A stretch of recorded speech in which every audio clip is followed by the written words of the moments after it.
Shalom dan selamat pagi bagi saudara dan saudari di dalam nama Yesus Kristus. Sekali lagi kita dipertemukan dalam kebaktian online Bahasa Malaysia St. Mary Cathedral. Kita mengucap syukur kepada Tuhan kerana mempertemukan kita sekali lagi dalam alam maya ini. Dan saya berdoa agar saudara dan saudari senantiasa dalam naungan kasih Tuhan Yesus Kristus. Dalam keadaan kita dilanda COVID-19 ini, saya berdoa semoga kasih dan iman kita kepada Yesus Kristus senantiasa teguh dan terus berakal sesuai dengan 1 Yohanes pasal yang kedua ayat yang ke-15 berbunyi demikian. Janganlah kamu mengasihi dunia dan apa yang ada di dalamnya. Jikalau orang mengasihi dunia, maka kasih akan Bapa tidak ada di dalam orang itu. Mari kita berdoa. Bapa kami yang kami kenal dalam nama Yesus Kristus, terima kasih Tuhan, karena sekali lagi kami dipertemukan dalam kebaktian online ini pada pagi hari ini. Kami mohon penyertaan Tuhan menyertai kami, baik kami yang berada di rumah, baik kami yang berada di tempat kerja, baik kami yang berada di mana saja. Kami mohon Tuhan sentiasa melindungi dan menyertai kami. Buka hati kami, buka fikiran kami, supaya firman-Mu berbicara kepada kami dan menguatkan iman kami hari demi hari, sehingga Yesus datang kedua kalinya. Di dalam nama Yesus Kristus kami telah berdoa dan mengucapkan syukur. Amin.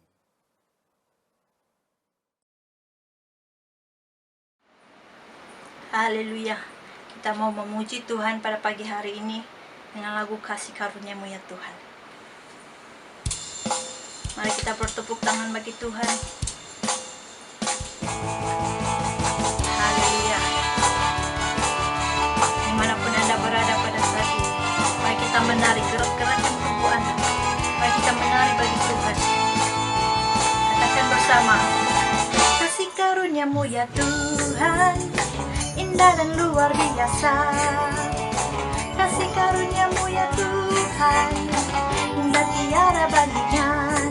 Katakan kasih-Nya, kasih-Nya, kasih-Nya selamanya.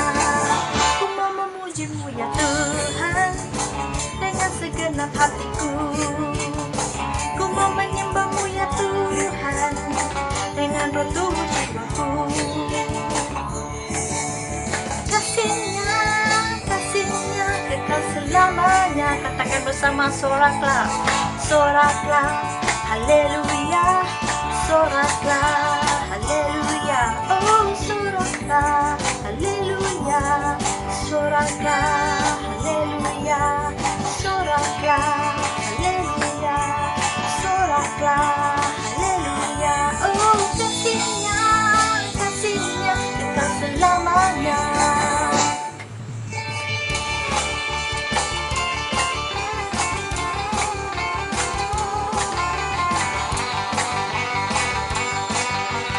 Dimanapun Anda berada, mari kita berpuisi pada pagi hari ini.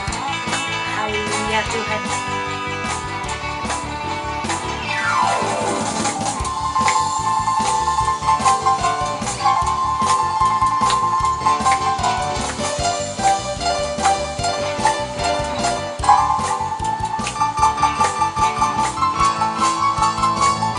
Mari kita mengangkat lagunya. Kasih karunia-Mu ya Tuhan, indah dan luar biasa. Kasih karunia-Mu ya Tuhan, indah tiada bandingan. Kasih-Nya, kasih-Nya, kasih-Nya kekal selamanya. Ku mau memuji-Mu ya Tuhan dengan segenap hatiku. Ku mau menyembah-Mu ya Tuhan dengan roh tubuh jiwa.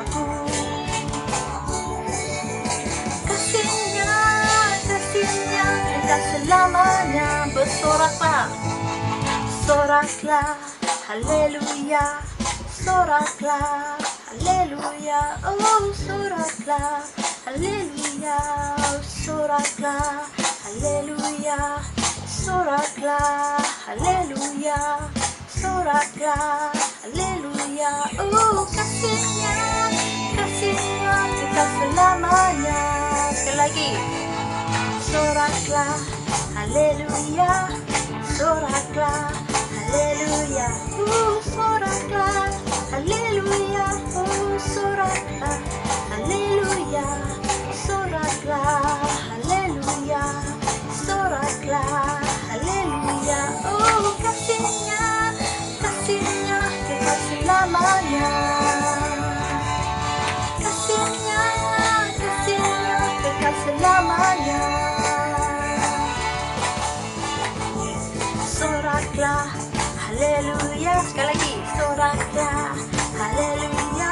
Soraklah, haleluya. Soraklah, haleluya. Soraklah, haleluya.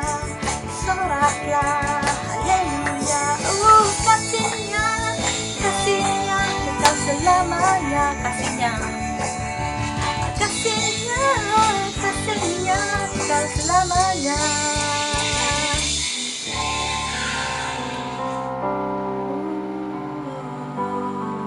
Haleluya. Haleluya Tuhan Yesus. Yang mengangkat lagu ini, saya doakan secara pribadi. Besar mulia kasih-Mu, Kau korbankan hidupmu, curahkan darah-Mu sebagai ganti dosaku. Kau berikan harapan di dalam kesesakan.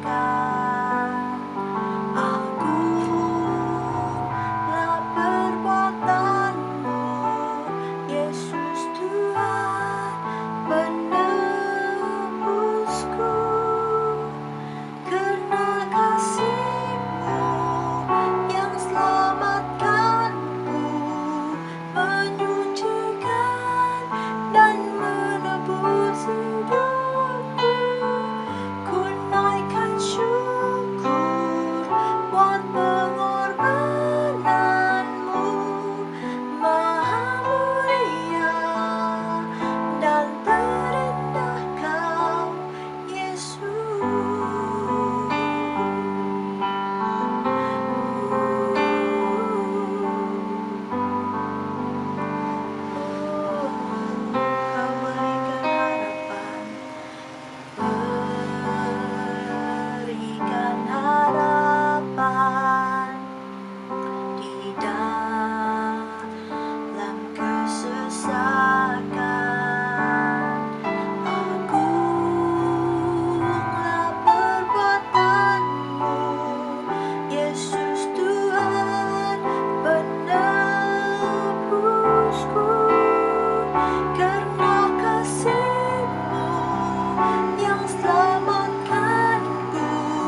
Bacaan Alkitab pada hari ini diambil dari Wahyu pasal kedua, ayat 1 sampai ayat yang ke-7.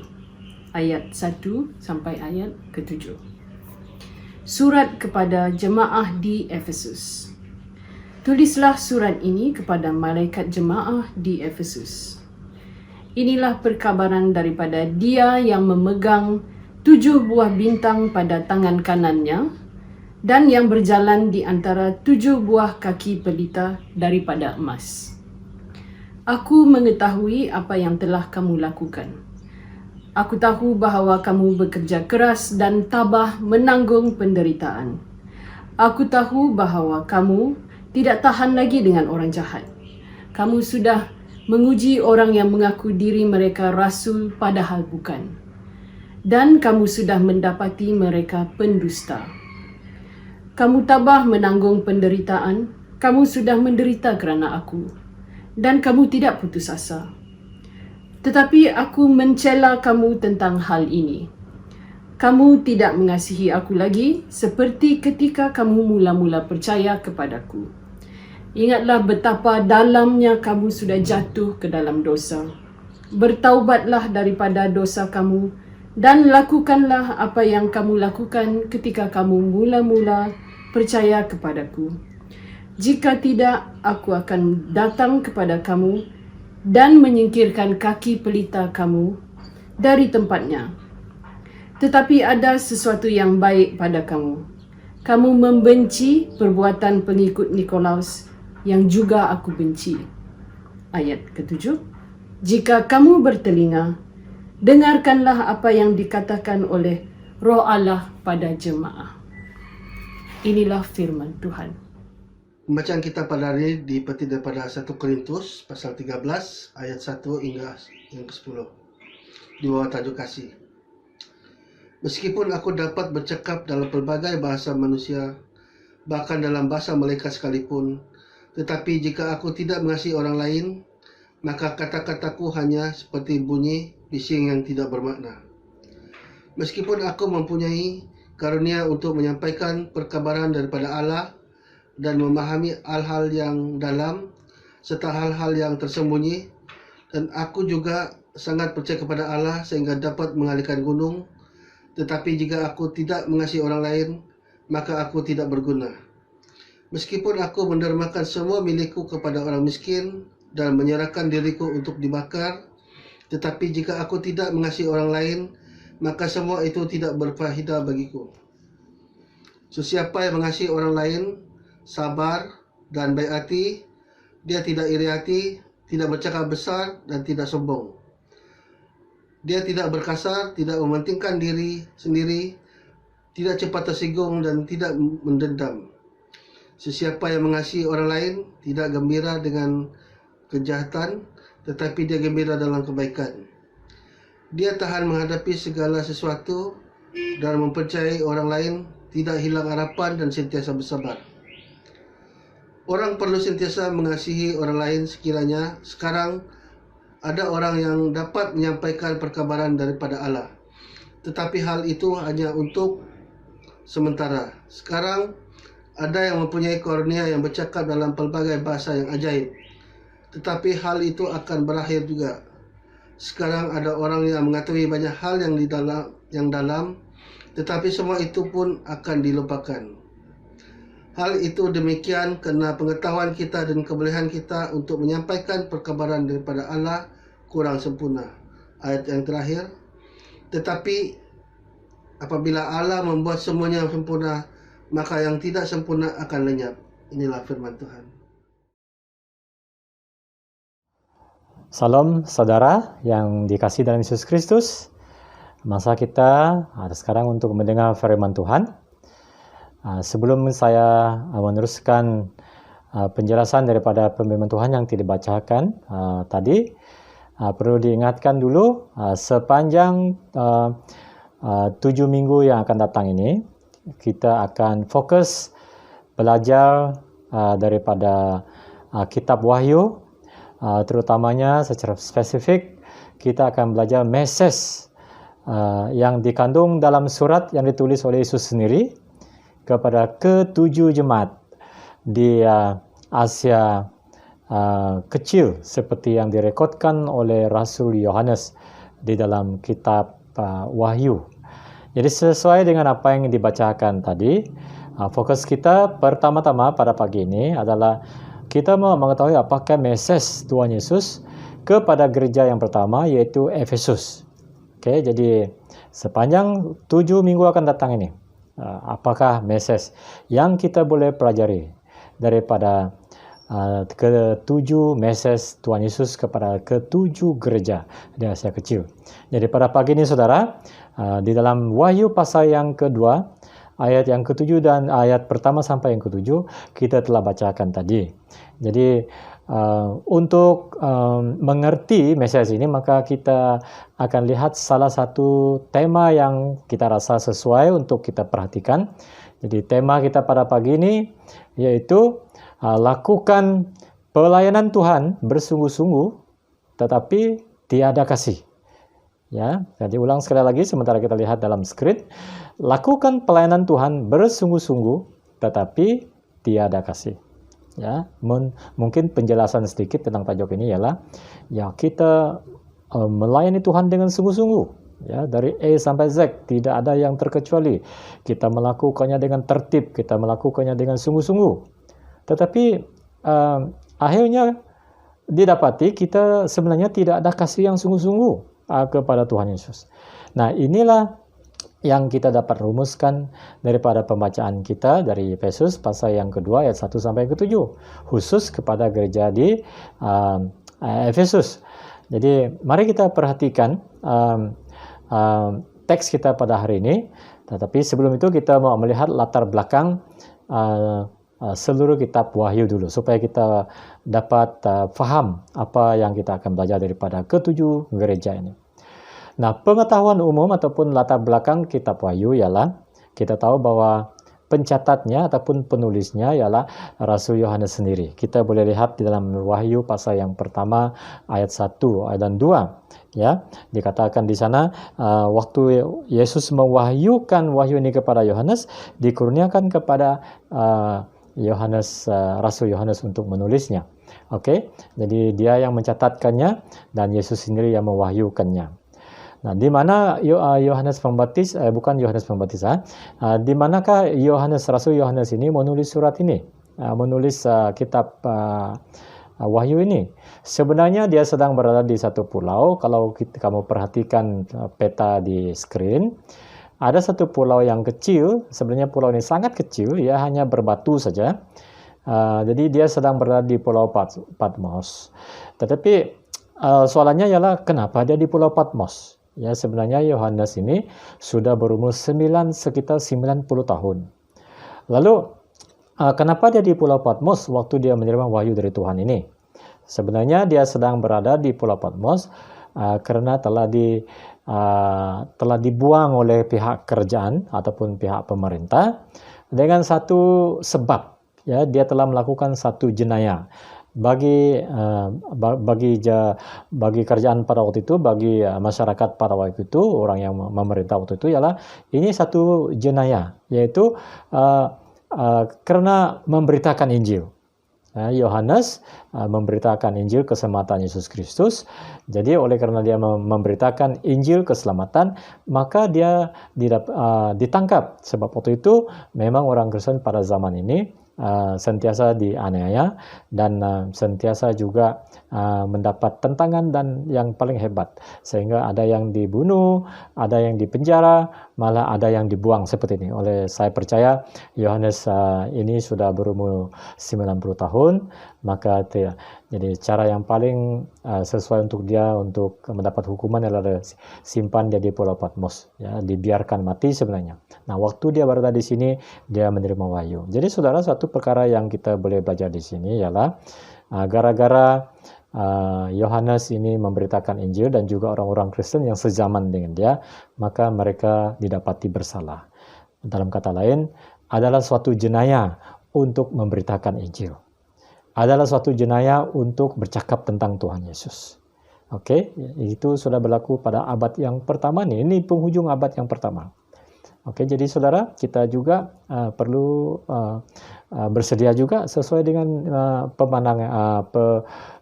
pandangan daripada kitab Wahyu ini.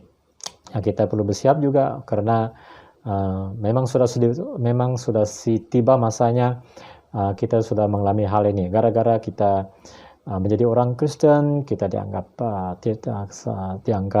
telah mencetuskan sesuatu yang tidak baik dalam negara dan sebagainya. Oleh kerana kita menggunakan perkataan Allah, itu boleh mencetus huru-hara. Oleh kerana kita bercakap tentang Injil di halayak umum, ya, kita membaca Alkitab dan sebagainya, itu dianggap satu kesalahan, ya. Tidak heran kita, saudara, ya, sebab pada zaman dulu pun, pada abad pertama lagi, orang-orang Kristen sudah dianggap satu jenayah. Jadi Patmos adalah suatu pulau di mana Yohanes dibuang gara-gara dia memberitakan Injil. Nah, sumber wahyu ini, ya, siapakah yang memberi wahyu ini kepada Yohanes? Selain tak bukan, yaitu Yesus sendiri, ya, dalam ayat pertama dan yang kedua pasal 1. Dikatakan di sini, inilah wahyu Yesus Kristus.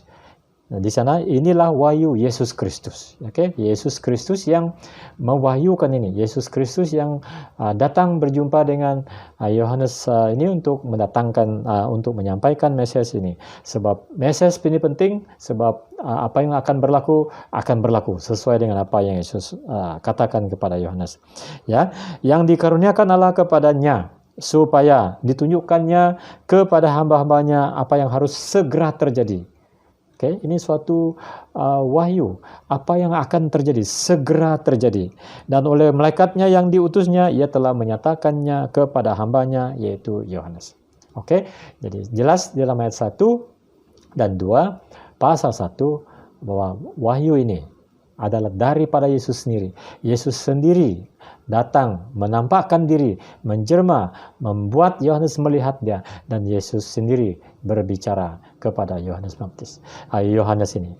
Jadi saudara, ini pengetahuan umum kita tentang kitab Wahyu, ya. Jadi secara spesifik lagi kita mau tahu juga tentang itu Efesus ini, ya, sebab ini surat kepada gereja yang ada di satu kota di Asia Kecil, seperti peta yang kita nampak tadi, ya, satu gereja yang berada di kota yang bernama Efesus.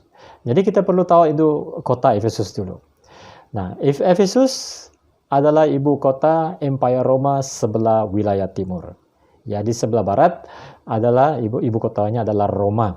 Sebab Empire Roma itu sangat-sangat besar pada zaman ini, yaitu di sebelah barat ibu kotanya adalah Rom ataupun Roma.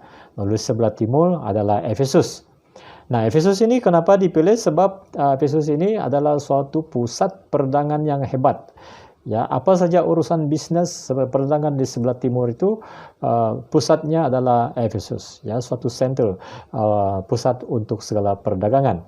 Nah, selain daripada menjadi pusat perdagangan, Efesus ini juga ada kuil yang paling populer pada zaman itu, yaitu kuil Artemis, ataupun dalam bahasa Greknya yaitu kuil Diana, ya, Artemis. Nah, kuil ini pada zaman ini disenaraikan di antara Seven Wonders of the World, ya, 7 benda yang paling menakjubkan pada zaman itu, ya, 7 tempat. Sebab kenapa? Sebab kuil ini menjadi tumpuan orang untuk datang beribadah, mencari apa saja keuntungan dalam apapun jenis, terutama dalam sudut dalam aspek kesuburan. Ya, pada zaman dulu, saudara, orang sangat mementingkan kesuburan. Jadi ada kuil ini ditempatkan satu patung besar, patung wanita, yaitu Diana ataupun Artemis. Ini dewa perempuan. Ya, kita sudah tahu bahwa salah satu daripada cara penyembahan di dewa ini adalah melakukan seks bebas di sini, ya. Jadi sungguh menjijikkan, ya. Jadi selain daripada menjadi pusat perdagangan, kota Efesus juga menjadi tumpuan orang pada zaman itu untuk penyembahan di kuil Diana ataupun Artemis. Nah, dalam keadaan ini Paulus datang di kota ini, di dalam pelayanan penginjilan yang kedua. Paulus datang di tempat ini di Efesus dan didapati ada segolongan kecil orang Kristen, orang Yahudi di situ. Lalu dia memulakan penginjilan di situ. Nah, gara-gara kita dapat melihat di dalam Kisah Para Rasul pasal yang ke-9, pasal ke-9 lah, tetapi spesifik ayat yang ke-23 sampai 41, di mana oleh karena Paulus datang membawa Injil keselamatan di kota ini, banyak orang terima Tuhan, banyak orang bertobat, lalu mereka meninggalkan kehidupan lama mereka, lalu mereka datang kepada Yesus. Nah, kita tahu saudara, ada suatu rusuhan terjadi di kota ini, gara-gara pemberitaan Injil oleh Paulus. Kenapa terjadi rusuhan? Sebab kita tahu tadi perdagangan di dalam kota ini lebih tertumpu kepada penyembahan kuil Diana dan Artemis. Lalu untuk penyembahan ini maka kedai-kedai ataupun orang-orang yang menjual segala benda-benda yang berkaitan dengan kuil ini sangat laris. Ya, orang beli patung ini, beli azimat itu, beli itu dan sebagainya, sangat agresif dan sangat bertenaga. Itu bisnis di sini sebelum itu. Tapi apabila Paulus datang membawa Injil tentang Yesus Kristus, maka ramai orang terima Tuhan, menjadi orang Kristen. Jadi apabila orang sudah menjadi orang Kristen, maka tidak ada lagi yang akan membeli alat-alat ataupun benda-benda yang berkaitan dengan Diana ataupun Artemis ini. Nah, oleh sebab orang tidak membeli itu, maka bisnis itu pun lumpuh. Jadi oleh karena bisnis sudah lumpuh, ekonomi rosot, maka orang yang membuat bisnis ini tadi membuat kerusuhan di kota Efesus. Gara-gara Injil diberitakan di kota Efesus, membuat ekonomi, membuat bisnis di kota ini merosot. Jadi kita dapat melihat peristiwa itu di dalam Kisah Para Rasul ayat ke pasal ke-9 23 sampai yang ke-41. Nah, sekarang itu kita lihat kota Efesus tadi kan, bagaimana Injil datang di sana. Mari kita lihat gereja itu sekarang. Ya, gereja yang menerima surat ini, surat yang pertama ini. Bagaimana dengan gereja di Efesus? Nah, seperti yang saya katakan tadi, di dalam Kisah Para Rasul pasal yang ke-18, 19, sebenarnya Paulus lah yang memulakan gereja di Efesus. Waktu dia dalam perjalanan penginjilannya yang kedua. Dia datang di sana bersama dengan suami istri Priscilla dan Aquila. Lalu mereka tinggal di Efesus. Lalu Paulus mengajar di sana dan ramai orang bertobat. Dan setelah dia mendirikan gereja itu, lalu dia meninggalkan Priscilla dan Aquila di Efesus untuk membentuk gereja itu, untuk membangun gereja itu. Termasuk seorang yang bernama Apolos, ya, seorang pengkhotbah yang hebat. Ya, dia tahu, dia pandai berbicara dan sebagainya. Tapi waktu di situ Priscilla dan Aquila ini membentuk Apolos ini sebenarnya untuk mengenal Injil dengan lebih baik. Jadi ini permulaan gereja. Dan juga dalam ayat yang pasal yang ke-19, setelah Paulus mendirikan itu, lalu dia kembali lagi ke tempat dia pergi di Korintus, dia pergi ke tempat-tempat yang lain. Tapi 1 tahun kemudian dia datang lagi. Dia datang lagi ke Efesus, lalu bukan saja dia datang untuk melawat, tetapi sekarang dia membentuk gereja itu dengan sungguh-sungguh. Dia tinggal di Efesus selama 2 tahun setengah, ya, untuk mendidik gereja ini, membentuk gereja ini, membentuk pemimpin dan sebagainya. 2 tahun setengah dia menjadi gembala di Efesus, yaitu Rasul Paulus. Nah, kita juga tahu bahwa Timotius pernah menjadi pastor di Efesus. Kita tahu bahwa Paulus lah yang menghantar Timotius ke Efesus untuk menggembala gereja ini. Nah, kita boleh tahu di dalam suratnya kepada Timotius, yaitu 1 Timotius dan 2 Timotius. Waktu Timotius menjadi gembala di sana. Jadi Paulus menulis surat kepada Timotius, memastikan Timotius ada di sana. Dan yang paling menarik sekali, akhirnya sebenarnya Rasul Yohanes pernah menjadi bishop di tempat ini, di Efesus, di dalam gereja ini. Nah, di dalam senarai ini kita dapat tahu bahwa gereja Efesus bukan calang-calang gereja. Gereja ini dimulakan oleh rasul terkenal, yaitu Paulus. Dan di dalam gereja ini ada pemimpin-pemimpin gereja yang luar biasa, yang membentuk, yang mengajar, yang membimbing gereja ini, seperti Priscilla dan Aquila, termasuk pengkhotbah terkenal yaitu Apolos. Juga pernah digembalakan oleh Timotius yang luar biasa. Yang paling luar biasa adalah digembalakan ataupun menjadi ketua eldernya, bisopnya, yaitu Rasul. Jadi bayangkan gereja yang sebegini sejarahnya, latar belakangnya. Ya, permulaan mereka dengan begitu bagus. Ya, didirikan dengan bentuk yang luar biasa. Nah, tetapi paling mengejutkan apabila kita membaca Wahyu pasal yang kedua, ayat 1 sampai yang ke-7 ini, kita terkejut dengan sesuatu yang berlaku dalam gereja ini. Ya, gereja Efesus yang kita tumpukan hari ini akan memberitahu kita apa sebenarnya yang berlaku di gereja ini, yang bermula dengan baik ini, dan apa message Tuhan Yesus kepada gereja ini. Oke, mari kita lihat. Seperti sesuai dengan tema kita tadi, yaitu melakukan pelayanan Tuhan dengan sungguh-sungguh, tetapi tidak ada kasih. Dalam kata lain, Efesus ini dalam hal bergereja, dalam hal melakukan pelayanan Tuhan, mereka tidak ada sesuatu yang kita boleh remehkan. Mereka lakukan pelayanan Tuhan dengan bersungguh-sungguh. Namun satu hal yang didapati ialah mereka tidak ada kasih. Nah, itu yang kita lihat di dalam surat ini. Nah, jadi di dalam pasal yang kedua, ayat yang pertama tadi, dimulakan seperti ini. Inilah firman dari Dia, ya. Inilah firman daripada Dia yang memegang 7 bintang itu di tangan kanannya dan berjalan di antara ketujuh kaki Dian. Nah, di dalam permulaan ayat yang pertama pasal 2 ini, di sini Yesus memperkenalkan dirinya. Nah, nanti kita akan lihat dalam 7 minggu yang akan datang ini, kita akan lihat setiap kali Yesus menyampaikan message pada gereja itu, dia akan memperkenalkan dirinya dengan bermacam-macam pengenalan. Di dalam di Efesus, dia memperkenalkan dirinya sebagai dia memegang ketujuh bintang di tangan kanannya dan berjalan di antara ketujuh kaki Dian emas. Jadi ini kehebatan, kemuliaan dan keagungan Tuhan Yesus Kristus. Dia yang berfirman, firman dari Tuhan Yesus kepada gereja ini, saudara. Nah, di dalam surat ini, di dalam dia berfirman, mula-mula dia memuji gereja Efesus. Nah, di dalam ayat yang pertama, 2, 3, dan ayat yang ke-6. Nah, apa pujiannya? Nah, saya baca bagi kita. Aku tahu segala pekerjaanmu, baik jeripayamu maupun ketekunanmu. Aku tahu bahwa engkau tidak sabar terhadap orang-orang jahat, bahwa engkau telah mencobai mereka yang menyebut dirinya rasul.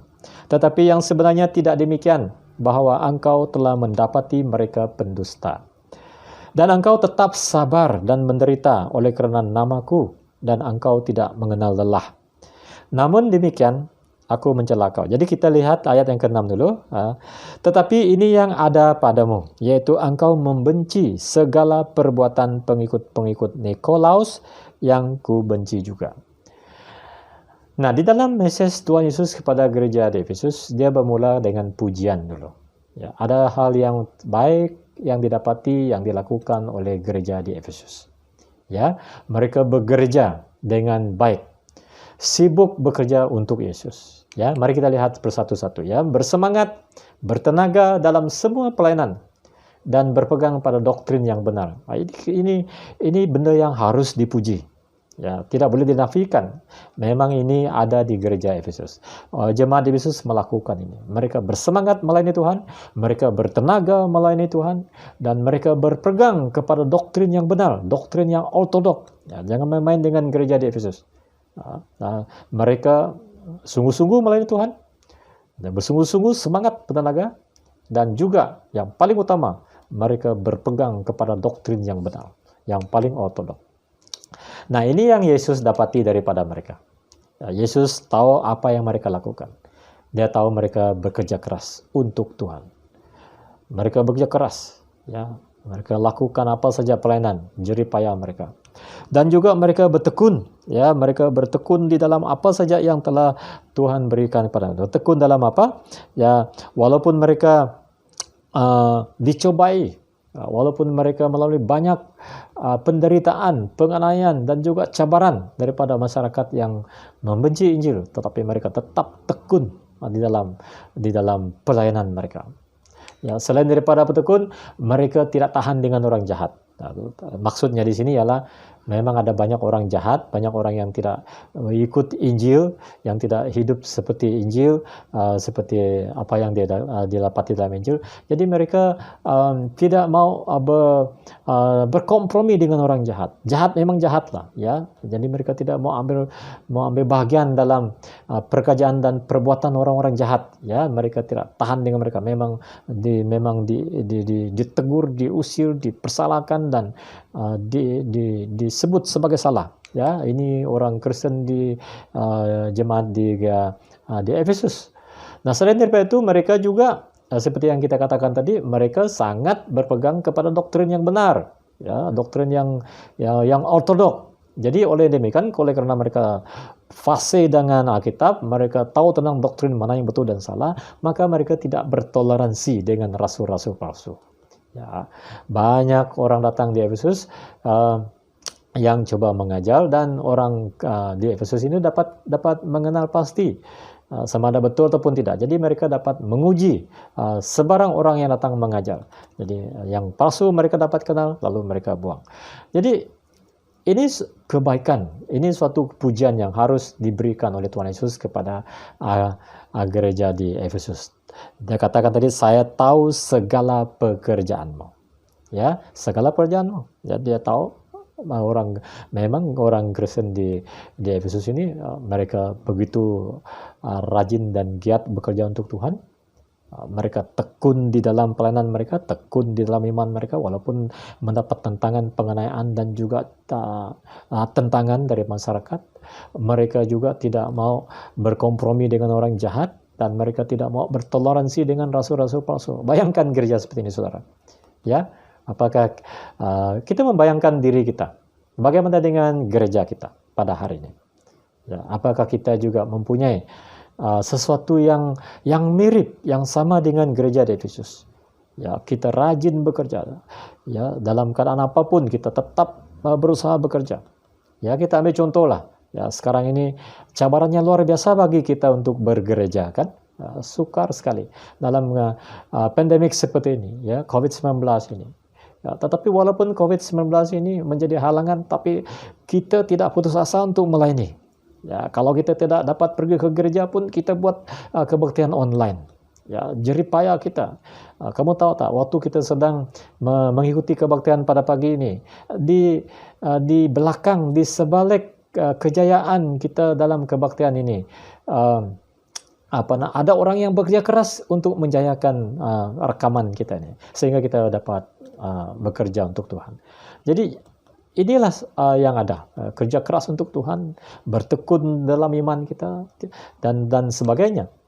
Jadi yang seterusnya jadi pujian, ayat yang ke-6 itu ialah orang Kristen di Efesus juga benci dan tolak ajaran yang membenarkan percabulan, yaitu ajaran Nikolaus. Nikolaus ini adalah suatu ajaran sejak zaman Musa dulu. Apa ajaran Nikolaus? Ajaran Nikolaus ini simpel saja. Dia kata kita boleh terlibat dalam percabulan, perzinahan, sementara kita melayani Tuhan, sebab Tuhan itu penuh dengan kasih anugerah, dan sebagainya. Ini ajaran Nikolaus ini. Jadi orang Kristen di Efesus ini menolak ajaran-ajaran yang seperti ini, yang boleh merusakkan. Jadi ini pujian-pujiannya, saudara. Jadi kita boleh menggambarkan diri kita sebagai gereja. Apakah kita mempunyai pelayanan yang seperti ini di dalam gereja kita pada hari ini, ya, yang mirip dengan gereja di Efesus.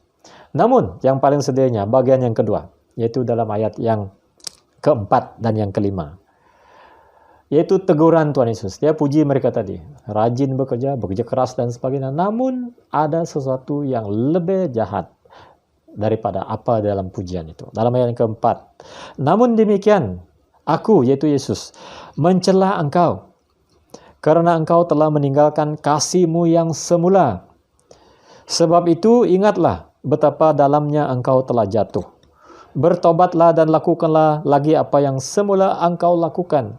Jika tidak demikian, aku akan datang kepadamu dan aku akan mengambil kaki dianmu dari tempatnya, jikalau engkau tidak bertobat. Oh saudara, setelah dipuji-puji tadi, sekarang Yesus mencela mereka, yaitu celahan mereka satu saja. Mereka telah sebenarnya meninggalkan kasih mereka yang semula. Apa maksudnya? Nah, tadi dalam introduction kita tadi, kita tahu bahwa gereja Efesus bermula dengan begitu baik, kan? Bagaimana mereka bermula? Dari permulaan mereka, Paulus menjadi pembimbing mereka, pernah dididik oleh Aquila dan Priscilla, termasuk Apolos, pernah dipastering oleh Timotius, begitu juga dengan Yohanes. Oh, bayangkan dari permulaan gereja ini, mereka begitu giat, bukan saja rajin, tetapi mereka hasil daripada kasih di kalangan mereka. Mereka begitu benar-benar mengasihi Tuhan, sehingga tadi bertekun. Dari permulaan mereka sangat mengasihi Tuhan. Ada perhubungan yang baik dengan Tuhan. Mereka rindu dengan Tuhan. Mereka mengasihi dengan Tuhan sungguh-sungguh.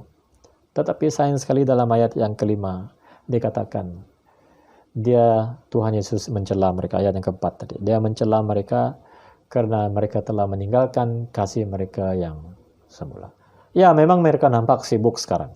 Sibuk melayani Tuhan. Tetapi sebenarnya dalam kesibukan mereka melayani Tuhan, dalam bersemangat dan bertenaganya mereka melayani Tuhan, terlibat di dalam pelayanan Tuhan, sebenarnya mereka tidak ada kasih kepada Tuhan.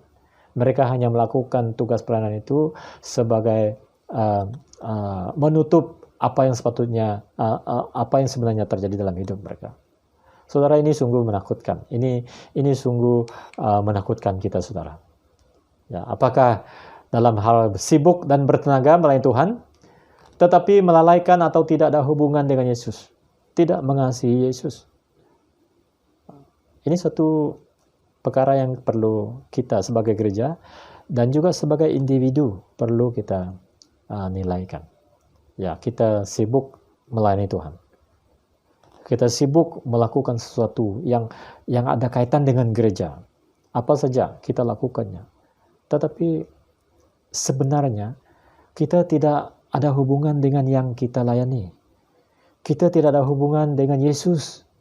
Kita hanya terlibat dalam satu pelayanan.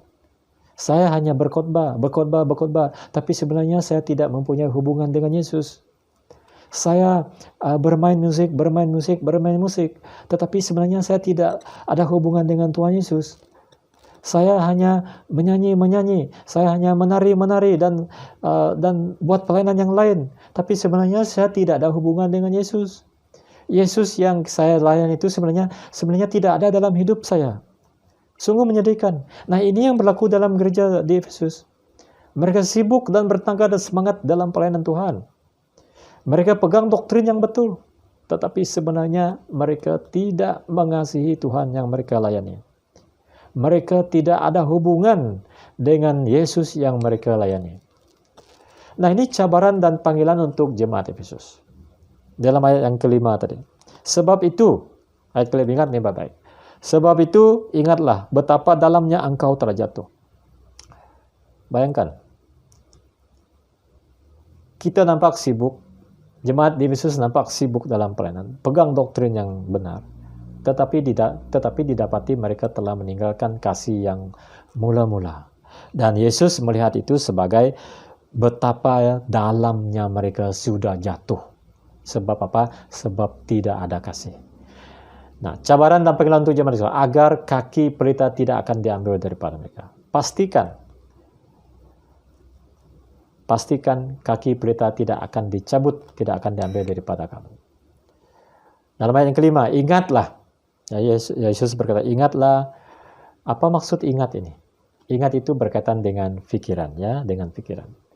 Pikiran kita harus tertuju, terfokus kepada Yesus dalam kita melayani. Apapun jenis pelayanan yang kita terlibat di dalam gereja. Baik sebagai pengkhotbah, baik sebagai apa saja pelayanan di dalam gereja. Pastikan fokus kita adalah Yesus. Bukan setakat untuk mengajar, berkhotbah. Tetapi fokus kita pastikan fokus kita dalam membawa orang kepada Yesus. Dan kita sendiri harus fokus dengan Yesus. Pikiran kita, jangan salah fokus. Memang kesibukan di dunia ini akan membawa kita tidak fokus kepada Tuhan. Nah, kedua, cabarannya, Yesus juga, karena mereka telah begitu dalam jatuh, Yesus bertobatlah. Bertobat ini lebih bertumbuh kepada hati.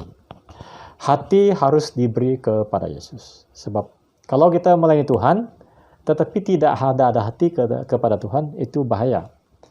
Ya, hati kita harus berpaut kepada Tuhan dengan sungguh-sungguh. Ya, kita mengasihi Tuhan dengan sepenuh hati kita, bukan setakat menyibukkan diri dalam pelayanan Tuhan. Ya, ingat, pikiran kita fokus pada Tuhan, hati kita harus diberikan kepada Tuhan Yesus Kristus. Dan dia katakan, lakukanlah lagi apa yang semula engkau lakukan. Dalam kata lain, tangan kita lakukan, tangan ini yang melakukannya. Nah, tangan ini bekerja. Ya. Maksudnya kita kembali lagi melakukan yang semula itu. Jadi ini cabarannya bagi jemaat di Efesus, termasuk kita juga hari ini. Ya, apakah kita juga mempunyai persamaan dengan gereja di Efesus yang nampak sibuk dalam pelayanan Tuhan, tetapi Tuhan Yesus melihat bahwa kita sudah mulai tidak ada hubungan dengan Tuhan. Jadi ingat, pikiran kita fokus pada Tuhan. Kalau kita tidak bertobat, maka kata Tuhan Yesus, kaki pelita ataupun kaki dian itu akan dicabut daripada kita. Nah, pada hari ini saudara, walaupun gereja di Efesus telah diberi amaran, message oleh Tuhan Yesus sendiri, kita tahu dalam sejarah, rupa-rupanya gereja Efesus tidak mengindahkan firman daripada Yesus. Akibatnya pada hari ini saudara, satu yang saya lupa bagi tahu kita tadi ialah Efesus dan juga 7 gereja yang ada di Asia Kecil. Asia Kecil pada hari ini ialah negara modern Turki, ya, Turki, ya. Ya, kalau suatu hari nanti Tuhan memberkati, keadaan jadi baik, bagus juga kita pergi melawat reruntuhan ke 7 gereja yang di Turki modern pada hari ini. Oke, jadi pada hari ini sekarang di negara Turki modern tidak ada gereja di Efesus. Ya, tidak ada. Kenapa? Seperti yang firman Tuhan katakan, sebab kaki pelita itu, kaki dian gereja itu sudah dicabut. Kenapa dicabut oleh Yesus? Karena mereka tidak mengindahkan firman-Nya yang kita baca pada hari ini. Kan ingatlah kata Tuhan Yesus, bertobatlah, lakukanlah kata Tuhan Yesus kan. Namun gereja di Efesus tidak mengindahkan amaran ini.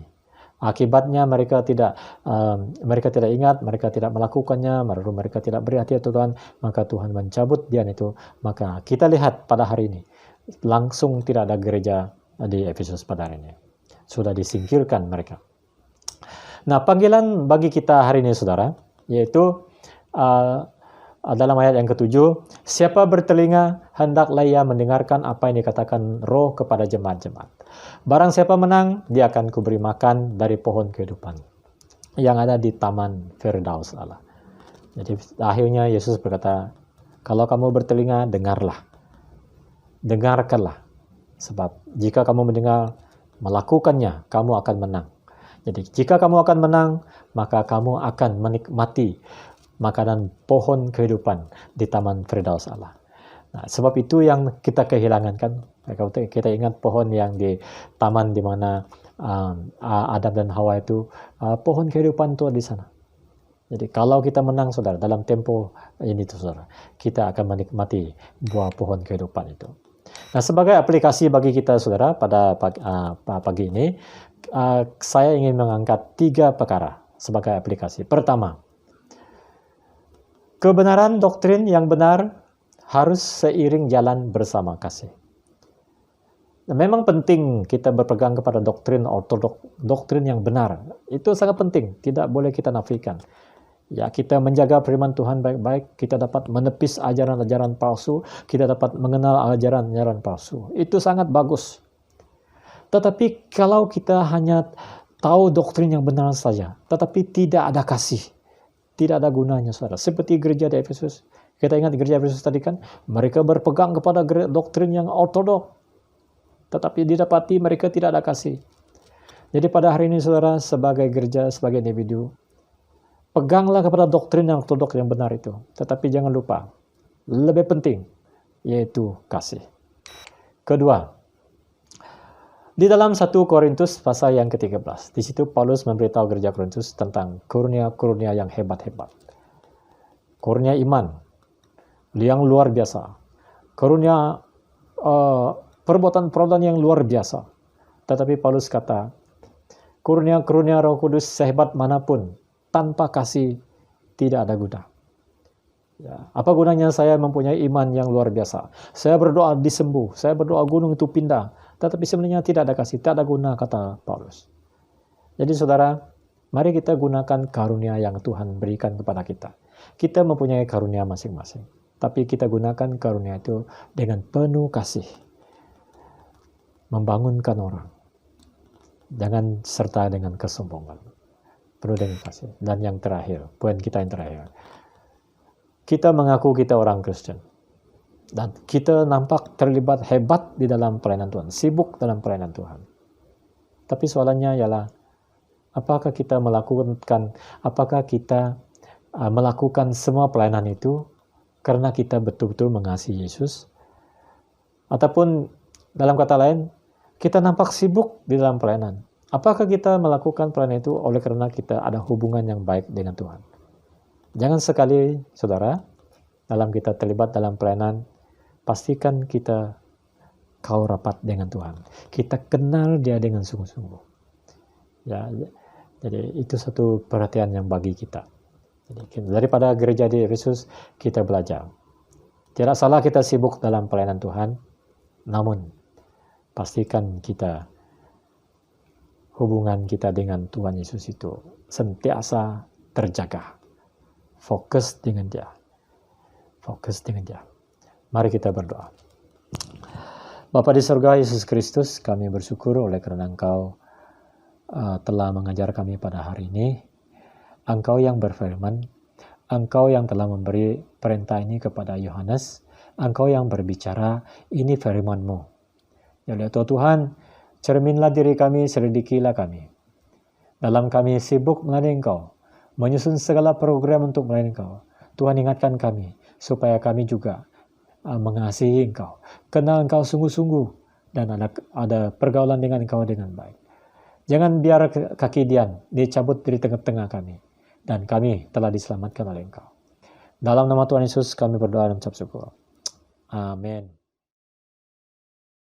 Kita bersama-sama menguatkan iman kita dalam pengakuan iman Nasi. Mari kita bersama-sama. Aku percaya kepada satu Tuhan, Bapa yang Maha Kuasa, Pencipta langit dan bumi, segala yang kelihatan dan yang tak kelihatan.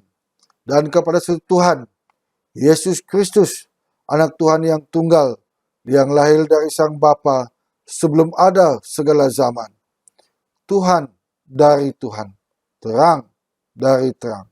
Tuhan yang sejati dari Tuhan yang sejati. Diperenakan, bukan dibuat. Sehakikat dengan Sang Bapa, yang dengan perantaranya segala sesuatu dibuat, yang telah turun dari surga untuk kita manusia dan untuk keselamatan kita, dan yang telah menjadi daging oleh Roh Kudus dari anak darah Maria dan menjadi manusia, yang disalibkan bagi kita di bawah pemerintahan Pontius Pilatus, menderita, mati, dan dikuburkan, yang bangkit pada hari ketiga sesuai dengan isi kitab-kitab dan naik ke surga, yang duduk di sebelah kanan Sang Bapa, dan akan datang kembali dengan kemuliaan untuk menghakimi orang yang hidup dan yang mati, yang kerajaannya tak akan berakhir. Aku percaya kepada Roh Kudus, Tuhan yang menghidupkan, yang keluar dari Sang Bapa dan Sang Anak, yang bersama-sama dengan Sang Bapa dan Sang Anak disembah dan dimuliakan, yang telah berfirman dengan perantaraan para nabi. Aku percaya satu gereja yang kudus, yang am dan rasuli. Aku mengaku satu baptisan untuk pengampunan dosa. Aku menantikan kebangkitan orang mati dan kehidupan di zaman yang akan datang. Amin. Shalom dan selamat pagi. Mari pada saat ini kita berdoa bersama. Tuhan Bapa kami yang di surga, yang kami kenal dalam nama Tuhan Yesus. Terima kasih Bapa pada saat ini memberikan kesempatan hari yang baru, nafas yang baru. Terima kasih Bapa karena Engkau sentiasa melindungi anak-anak-Mu. Memberikan kami kekuatan di mana pada saat ini kami masih mampu untuk beribadah kepada Engkau Bapa. Biarpun pada ketika ini kami kembali untuk beribadah secara online, namun kami tahu Bapa, Engkau berada di mana-mana. Dan Bapa, biarlah Engkau terus melindungi dan menyertai kami dalam setia kepada Engkau di mana-mana kami berada. Tuhan, kami serahkan bahan doa kami pada pagi ini. Kami berdoa khusus untuk Saint Mary. Kami berdoa para pelayan sepenuh masa, pastor, padri. Engkau berikan mereka perlindungan, berikan mereka kesehatan yang baik. Engkau lindungi keluarga mereka Bapa, agar mereka terus dikuatkan dan terus biarlah mereka terus melayani Engkau dengan sukacita. Kami juga berdoa untuk setiap keperluan-keperluan Gereja Saint Mary, agar Engkau mencukupkan segala sesuatu keperluan, khususnya dari segi keuangan. Walaupun ketika ini ekonomi sudah jatuh, namun Engkau sentiasa memberikan kecukupan dan keperluan gereja Saint Mary ya Tuhan. Terima kasih Bapa. Kami berdoa untuk negara kami Malaysia. COVID-19 yang semakin meningkat pada ketika ini, khususnya di negeri Sabah. Di bandar, terutamanya di bandar Tawau, Lahadatu, Sampurna, Kota Kinabalu. Begitu juga di Semenanjung, di kawasan Selangor dan juga Kedah, mempunyai peningkatan jangkitan COVID-19 pada ketika ini. Tuhan, kami serahkan ini ke dalam tangan-Mu, para jururawat, para dokter yang sedang bertungkus lumus untuk merawat para pesakit. Engkau berikan mereka, Tuhan, perlindungan, keluarga mereka, agar mereka terus dikuatkan. Karena mereka sentiasa menghadapi risiko jangkitan setiap hari, di mana mereka bekerja untuk merawat para pesakit. Kami juga berdoa untuk kestabilan ekonomi negara kami Malaysia. Biar Bapa, Kau terus memberikan hikmat dan kebijaksanaan kepada menteri-menteri yang sedang mencari jalan untuk memulihkan ekonomi negara kami Malaysia.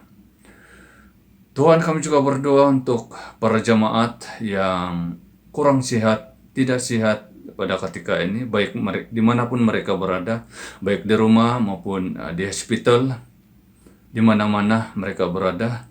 Tuhan, kami serahkan mereka ke dalam tangan-Mu. Kami berdoa untuk mereka Bapa. Engkau berikan kesembuhan kepada mereka, agar mereka terus ada sukacita dan terus berharap juga kepada Engkau di dalam kehidupan mereka setiap hari. Tuhan, terima kasih. Ini doa kami. Kami serahkan segala sesuatu ke dalam tangan-Mu.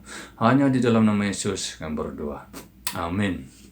Mari kita bersama-sama mengaku dosa kita dalam akuan dosa bersama-sama. Mari kita bersama-sama. Allah yang penuh belas kasihan, Bapa kami di surga, Pencipta kami dan Hakim kami, kami telah berdosa terhadap Engkau dan terhadap sesama manusia, baik dalam fikiran, perkataan, dan perbuatan, melalui kelalaian, kelemahan, dan kesalahan yang disengajakan. Kami sekarang bertobat dan benar-benar menyesal sebab kesalahan kami. Bapa, ampuni kami demi anak-Mu, Yesus Kristus, yang telah mati untuk kami. Kuatkanlah kami supaya dapat mengasihi dan mentaati-Mu dalam kehidupan yang baru, melalui Yesus Kristus, Tuhan kami. Amin. Tuhan yang Maha Kuasa mengasihi kamu, membebaskan kita dari segala dosa-dosa kita, melalui Yesus Kristus Tuhan kita. Dia menguatkan kita untuk pelayanannya dengan kuasa Roh Kudus dan memelihara kita dalam kehidupan yang kekal. Amin. Mari kita bersama-sama berdoa sesuai dengan apa yang Tuhan Yesus ajarkan kepada kita.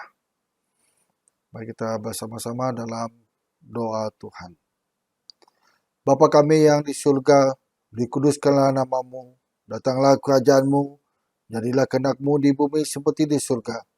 Berikanlah kami pada hari ini makanan kami yang secukupnya, dan ampunilah kami akan kesalahan kami, seperti kami juga mengampuni orang yang bersalah kepada kami. Dan janganlah membawa kami ke dalam pencobaan, tetapi lepaskanlah kami daripada yang jahat, kerana Engkau yang empunya kerajaan, kuasa dan kemuliaan, sekarang dan selama-lamanya. Amin. Mari kita bersama-sama mengucap syukur atas pimpinan Tuhan dalam kehidupan kita dalam doa syukur. Mari kita bersama-sama. Tuhan kekal, Bapa kami di surga, kami mengucap terima kasih kepada-Mu yang telah menerima kami sebagai anggota-anggota hidup anak-Mu, Yesus Kristus penyelamat kami. Kami mengucap terima kasih kepada-Mu yang telah memberi kami makanan rohani di dalam sakramen tubuh dan darah-Nya.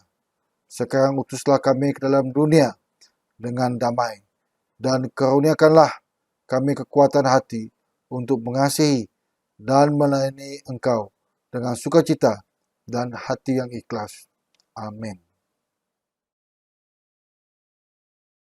Oke, jemaat yang dikasihi Tuhan Yesus, kita sudah sampai di penghujung ibadah kita pada pagi ini, dan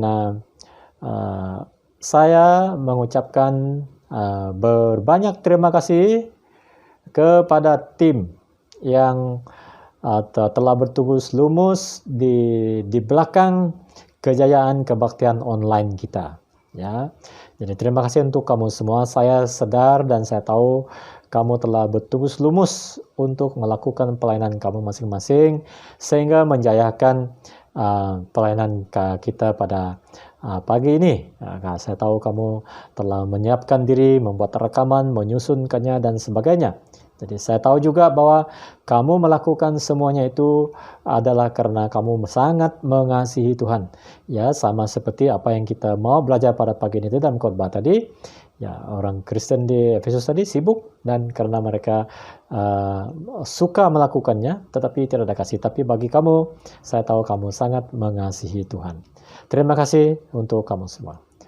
Yang kedua, mengalu-alukan kamu yang mungkin pertama kali mengikuti ibadah Saint Mary Pelayan Bahasa Malaysia pada pagi ini, dimanapun kamu berada, apapun dimanapun kamu dan sebagainya, salam bertemu. Ya, saya percaya, saya harap kamu diberkati di dalam pelayanan pada pagi ini. Dan yang ketiga, jemaat, seperti yang kita semua maklum di dalam negara kita, kita sedang mengalami gelombang kedua penularan COVID-19. Jadi kita tidak boleh menidakkannya, ia sedang berlaku. Jadi kita terpaksa undur lagi, undur dalam kata lain, kita undur lagi buat kebaktian online. Ya, kita tak dapat lagi pergi ke gereja, namun kita tetap melayani Tuhan. Jadi untuk itu saudara, lihatlah perkembangan dalam beberapa minggu akan datang ini, kita akan kembali ke gereja kalau kehendak Tuhan. Jadi sementara ini saya mendorongkan jemaat dimanapun kamu berada, jangan lupa hari Minggu ikutlah kebaktian. Lalu yang keempat, jemaat yang dikasihi Yesus Kristus, kita akan berganti-ganti melayani Tuhan. Ya, kamu akan tunggu dalam setiap minggu kamu tunggu, mana tahu kamu akan dipilih untuk terlibat dalam pelayanan, baik dalam pembacaan, baik dalam berdoa. Jadi bersiap sedia kita, mungkin sebab lama kita tidak datang ke gereja. Mungkin cara yang paling bagus adalah melihat kamu dalam video seperti ini, ya, supaya kita dapat berjumpa, mendengar suara kamu, terlibat dalam pelayanan. Jadi siap sedialah. Kamu boleh menawarkan diri juga.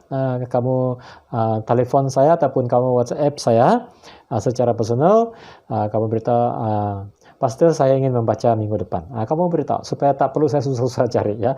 Jadi kamu sendiri yang beritahu saya. Saya mau terlibat dalam, saya ingin berdoa untuk minggu depan, ataupun saya mau membaca. Ya, puji Tuhan. Tawarkanlah diri kamu, ya. Jadi puji Tuhan untuk itu semua. Jadi yang terakhir sekali, jemaat, saya doakan supaya kamu sehat-sehat, jagalah diri, dan dalam keadaan ini kita berserah kepada Tuhan. Ya, Tuhan tetap hidup, Tuhan tidak mati, Tuhan tidak tidur. Dia melihat kita, Dia menguasai kita. Jadi terima kasih untuk perhatian kamu, dan Tuhan memberkati. Ini saja pengumuman kita pada pagi ini. Terima kasih. Haleluya, kita sudah mendengar firman Tuhan. Mari kita mengangkat lagu kita yang terakhir.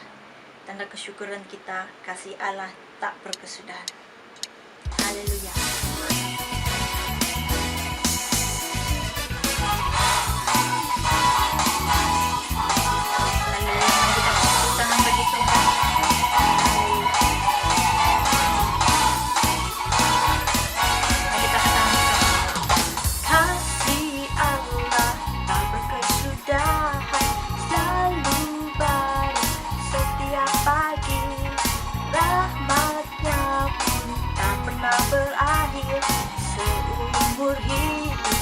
Katakan sekali lagi. Kasih Allah tak berkesudahan, selalu baru setiap pagi. Rahmat-Nya pun tak pernah berakhir seumur hidupku.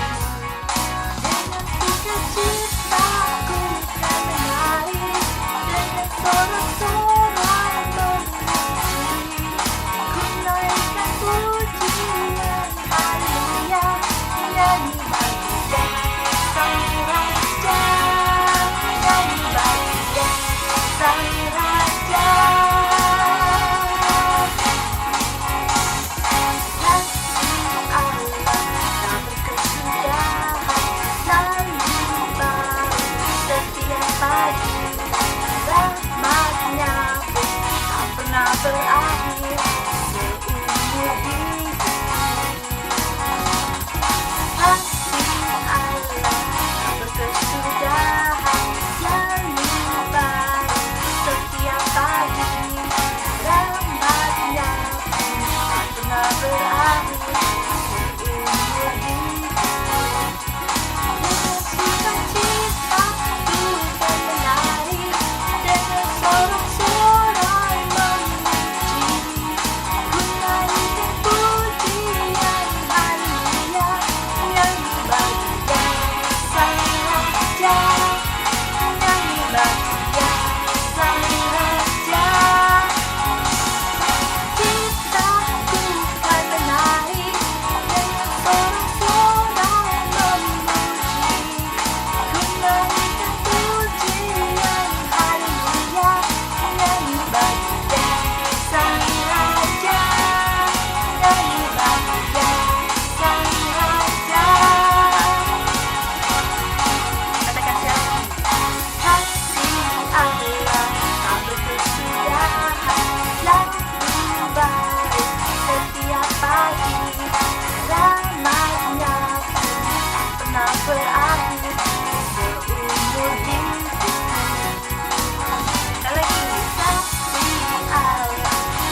Oke, jemaat yang dikasihi Yesus Kristus, sebelum kita bersurai pada pagi ini, terimalah berkat dan doa pengutusan. Jadi, jemaat, sentosa Tuhan yang melebihi pengertian manusia, memeliharakan hati dan jiwa kamu di dalam pengetahuan dan kasih Tuhan, dan anaknya Yesus Kristus Tuhan kita. Dan berkat Tuhan yang Maha Berkuasa, Bapa, Anak, dan Roh Kudus beserta dengan kamu dan tinggal serta dengan kamu sampai selama-lamanya. Amin. Amin. Amin.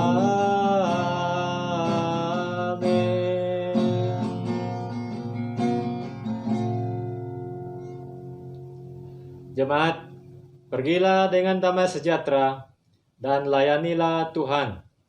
Sama-sama dalam nama Kristus. Amin.